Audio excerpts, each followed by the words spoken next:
Кочевые общества, они имеют высокую степень смешанности сами по себе. И говорить о том, что все потомки какого-то известного человека или там какого-то праотца, они были именно прямыми потомками, говорить же нельзя.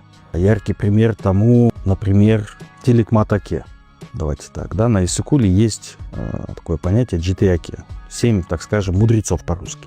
Тиликмат сыграл достаточно большую роль в отношениях между племенами, особенно на Иссык-Куле. Так вот, его отец был рабом, он был принят в племя Бугу, вот, выполнял какие-то функции, что, собственно, не помешало его сыну в будущем стать бием, да, и сыграть значимую роль в решении вопроса проблемы между двумя племенами, Сарыбарышей и Бугу, да, после убийства Орнунхана.